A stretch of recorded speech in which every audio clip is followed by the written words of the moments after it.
That's romantic. What you pulling on my parts?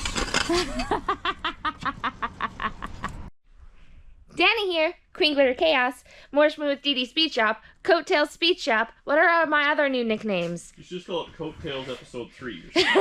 Schmooey. I've been getting a lot of schmooey, which I like too. But we are here with Dan here. Dan here. What's the rest of it? More Smooth DD Speed Shop. And now, this week we revealed on the internet the, not final, but the clear coat edition of the rattiest 57. The 57 that saved a dog's life. She's a hot rod. And now she's shiny, she's beautiful. The lichen, I have learned that's called. I have to tell you, I'm really loving all the puns you guys were coming up with. Lichen is a werewolf. About how you liken the look or how you're not liking the look. So there is no, lots of times when we post like a video of something, there's like, you know, either 100% for it or 100% against it. Doesn't usually happen. Usually it's like, okay, I see where you're going, or I see what you're doing, or there's like some middle ground. This one was either you thought it was awesome and you loved it, or you thought that Dan lost his mind and it's the worst thing ever to be done to a car. I think more people liked it than not, though. Yeah, I would agree. It was like 70-30. So, many of you sort of express that you don't understand why. Why wouldn't you remove the lichen? And why are you having that hood? And why wouldn't you primer it? Why didn't you paint this part of the what is that? The quarter panel? Quarter panel, yep. Why did you not do some of these things that when somebody who is, you know, refurbishing their car would do? Refurbish. I think the big thing with this car is it was a joke. This car's a bit of a joke. And I mean, we're in a real kind of privileged state where we have, I don't know, like 8 Tri-5 Chevys or something like that. This is a car that I probably wouldn't have bought. I mean, if it wasn't for kind of helping out a friend and, you know, getting some room, and it was kind of a neat thing. We got some videos out of it. This isn't a car I would have got just to work on my own in the garage by myself type thing. This car, I mean, when we got it, I know it looks pretty good right now. It looks fantastic. When I got this thing, it was a body with no floors, no trunk floor, no wheel tubs, no glass. I think it had the back glass in it. That was it. No deck lid, no front clip, no motor, no transmission. It was sitting on a frame that was rotten, had no steering. It was just a body. It didn't have doors. Like, it was just like a complete shell of a car. And I'm not saying you can't fix those cars, because you can fix anything. But you'd be so much further ahead to buy a nicer car to start with. Because we're at the point now with this thing where it kind of looks like a car, but we're missing all the little doodads, all the interior bits, door panels, all these things that are going to cost a fortune. It would have been far cheaper to buy a further done car for more money to start than this one, even though you think you're saving money to start with, right? So we're doing it for, you know, for fun and just to say we kind of brought a car back and carry on from there. But that was the big thing. I don't know. I mean, I guess I could have done some more bodywork to it, but I think that was the big thing. It was just kind of showing what's there and what's available, and time. Just got it done pretty darn quick. What was the question? I don't really remember. I wasn't listening. Okay, so the initial question is, why did I do this? Or why is it like this? Well, why didn't you fix none of the stuff? Like, it wouldn't have taken you... So one of the things that people say a lot to you is they know you have the skill, and they know you can maybe not have the time, but you can find the time to fix things like actually finishing off the bodywork on this panel, or like fixing this on the hood. Like, people know you have the skill and the ability to do it. So why didn't you do it with this car? Well, there are a lot of reasons. I mean, you can always find the time, but I find it very boring. I don't enjoy it. Also, I mean, before YouTube, I had cars, maybe not this bad, but I was always into ratty hot rods. I've liked those since day one, before it was cool, before it was on the internet, before roadkill. I like primered hot rods. But anyways, this car specifically, so now this is my own deal. So people, this is not patina. I understand that. I say it in jest. This is just, I don't even know what this is considered. Worn? Because, I mean, I know I really like a patinaed car. A car that legit was sat outside in the Arizona desert. It got beat up. It kind of got brought back in clear coat. It's not rotten. And then someone puts like a mint, like a leather interior in it and like air conditioning. That's, I dig that look. You don't care about it, you can leave it outside, drive it. This one was clearly, I mean, floors front to back, lower quarters, miscellaneous doors, like, you know, chassis swap. We weren't keeping any sort of patina. Nothing matched. I mean, it is what it is. So, that being said, this car is exactly what it is. And I like it. It stands out just a little bit. This car, we could primer this thing in a day.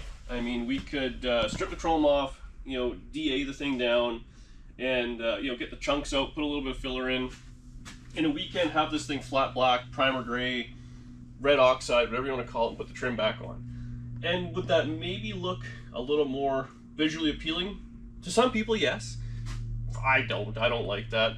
This car took 40 years, let's say, to get to where it was. This was a car that was left for dead in probably the 70s or 80s. Someone at that point thought they were going to make a race car out of it. Started chopping it all up before panels were really available. Either lost interest, lost money, lost time, whatever it was. The car sat, and it sat and sat and sat.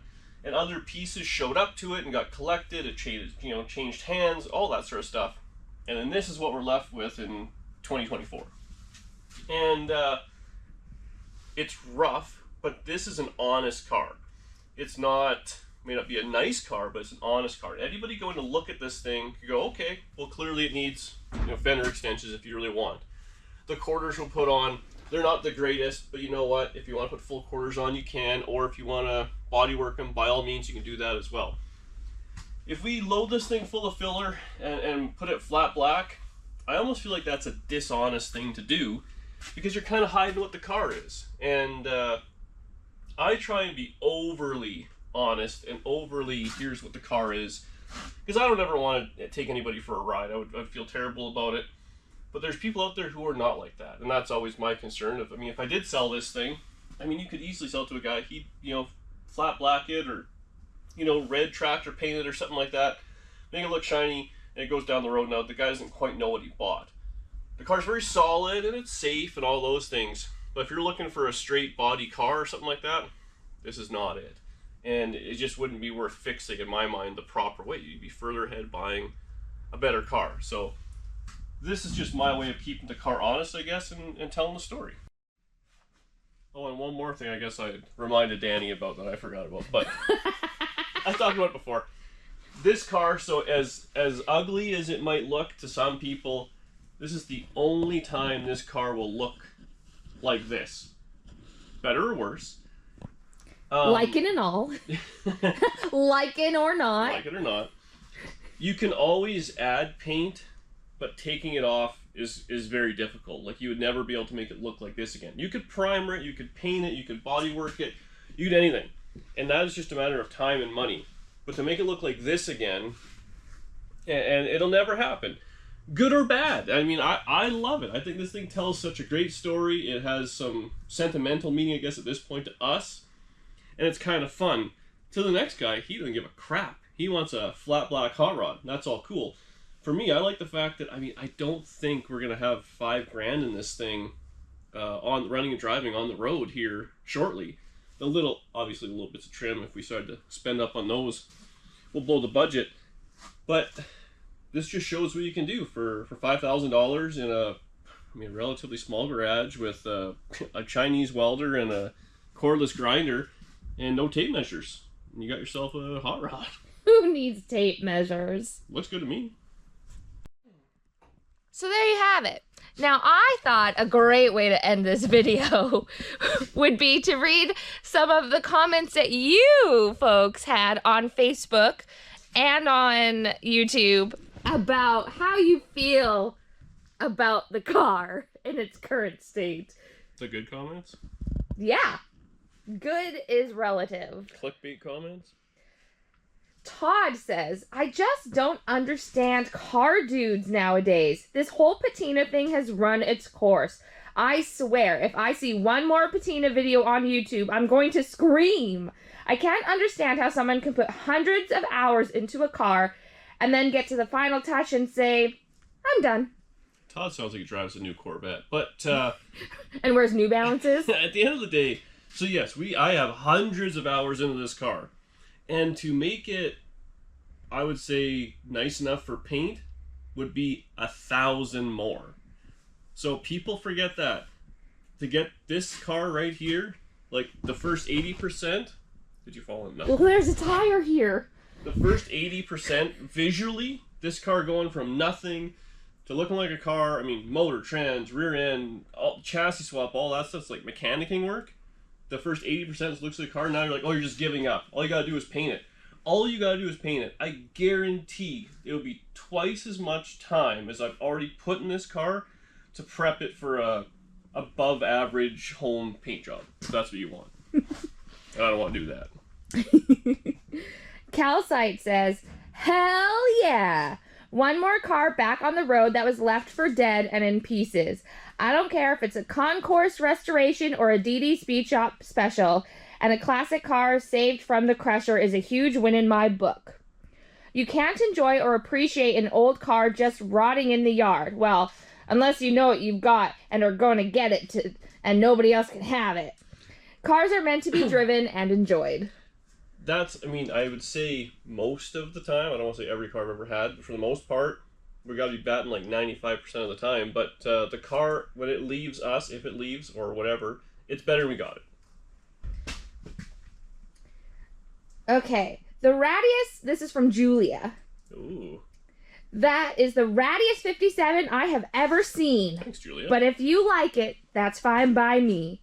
Edit. The best part is Mortsky will flip out when he watches your video. Mortsky's got issues. This is everything he hates. Mag wheels, headers. I don't know. It's like the anti-Mortsky mobile? It's just something like that. But we should send him treats for Duff. Yes, we'll get right on that. Duff needs treats. Oh, Corey had a great name for the car, actually. It's lichen. So this stuff is lichen, which I still don't really understand the difference between lichen and moss, I'm not gonna lie. Oh, don't ask. They'll answer in the comments. It's ridiculous. So lichen, a mix of fungus and algae, seems appropriate for this build. The Fungus 57. She's a little fungusy. I like this car. I haven't worked on it the last week or two, but I gotta walk past it every day I go work on the dreaded Camaro. I just like looking at it. It's like, I get it. I'll be that old guy that's just like, I like looking at it. It look good in the yard. It's coming for you. It's kind of got yard art vibes. Walter says, just once, I'd like to see a nice painted car instead of rolling junkyards. But see, I don't get it, because we have painted cars. Like, I just did the Nomad, which was painted. We polished it, made it look nice. The year before, we did the 57 Ragtop. So, I mean, I don't know. I think there is some painted cars and stuff like that, but it takes a lot of time, and it really... this year, I'm going a different direction. Last year, we did deadlines like crazy building cars. The Nomad and then that Chevy 2. I didn't enjoy that. 30-day builds are not your thing. Well, it wasn't bad. I didn't like the deadline. So I could work hard, but the second there's a deadline, I enjoy it. I don't enjoy it. And then paint bodies, the same thing. I was going that direction with the Nomad. I was going to paint it nice, and then it became not fun, so I gave up.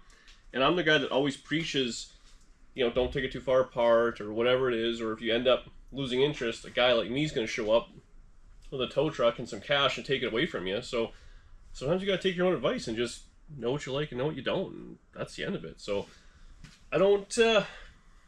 I think I might paint the car this year. A car, maybe. We'll see. But it's not going to be this one. That's for damn sure. Simon says... Oh, plus, I have to have the rattiest 57. I mean, there's Merlin and Newburn out there. We have to win. It's a competition that no one started, but we're going to win it. And they don't know that they're in it. But they ain't first. So Simon says, apparently... You can polish a turd. I do really like the VGG clear coat. It looks real cool. That was a common one, comment. Polishing a turd. All right. But it's nice and shiny. I love it. I think once it sits outside, I mean, I'm never gonna wash it. I might clean the window with some Rain-X, and that's about it. Dan, this is from Nino. Dan, I love you. Oh, good. But could you please stop using the car as a workbench? There's something on there? In my defense, that's a storage bench, not a workbench. Oh, yeah, there's some tools on it. No, I will not stop that. Because if you see my workbench, they turn into storage units too. Well, and Painter D Oh, God. says, that sweet fog, really digging it, turned out great. Then proceeds to use freshly painted car as a workbench. Did I? Oh, yeah, next day, I guess. I'll put the trim on. What are you going to do? Worry about scratching it? Like, what are we worried about, like... Hang on. We'll use the Tri-5P. We just added a little patina to it. Well, so which scratch is new? I can't even tell. Exactly. Nobody cares. Well, actually, Hydro is going to care, I think. I do know where all the trim you still need is for sale. Oh. However, I would never tell you to be able to put it on such a rolling box. No way in hell, as all the purest 57 guys are all asking the same question. What is wrong with you, son? Sounds like he meets Tri-5 guys on Thursdays. And you know what? I love it. So we don't fit in the Tri-5 group locally, and I don't think we fit in the Tri-5 group most places. But you know what? The people, Everything Horsepower, was that the name? Yeah. They sent us a bunch of trim. Another guy has some flappers he wants to send us. This car here, it's I think it's striking a nerve with people how they get it and they want to help out and they realize how far apart it is. And they just kind of want to see it back on the road. And they want to have, I would assume, their little piece of helping this car get back on the road. Like, it is a legit come from behind story. And I mean, if he feels as though, you know, we should do worse so he feels better, good on him. It don't bug me at all. This car, I don't feel bad for 1 second anything we've done to this car, because it's better than it was. And before, I mean, it was crusher bait. I don't know how many people, I mean, all the commenters crack me up too, like, maybe put a picture in of the when it came home or whatever. Mm-hmm. But everybody who says this car deserves better or whatever it is, I guarantee in all the viewers and all the views we've had, there might be like 25 guys out there, or ladies, that would have the ability or the, I think ability is the wrong word, the gumption, the dedication to get a car back to this level. So everyone's just talking out their ass as far as I'm concerned, because people can't get a disc brake job done in a winter on an old classic car, let alone all this. Well, and that brings me to a new question then. So who's worse?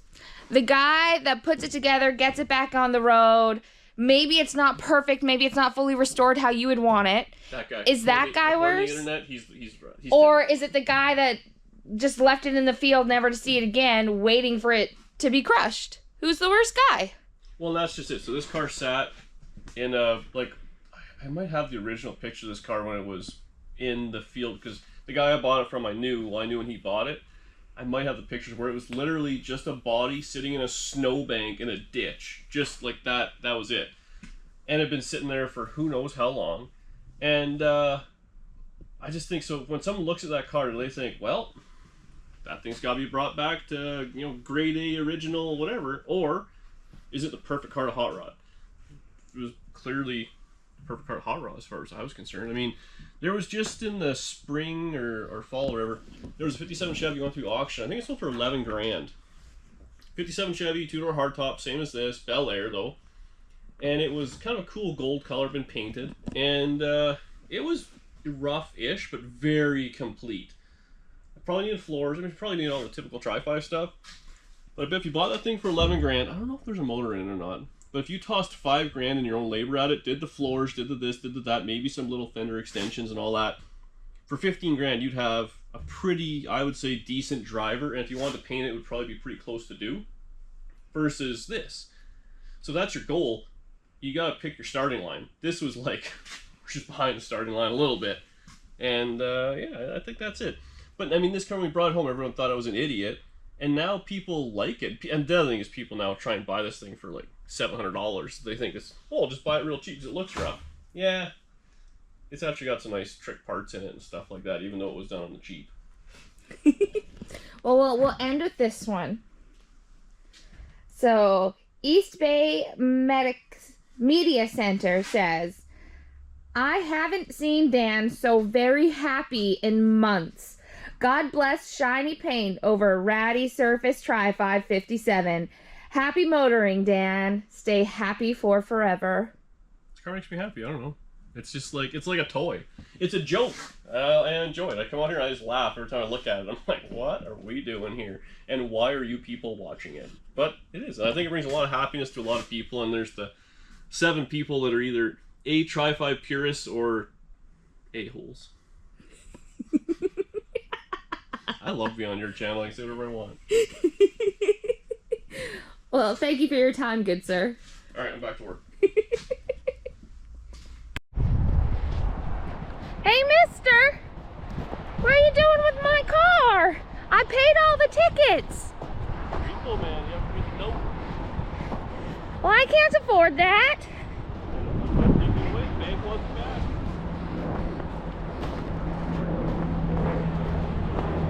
The bank wants this back?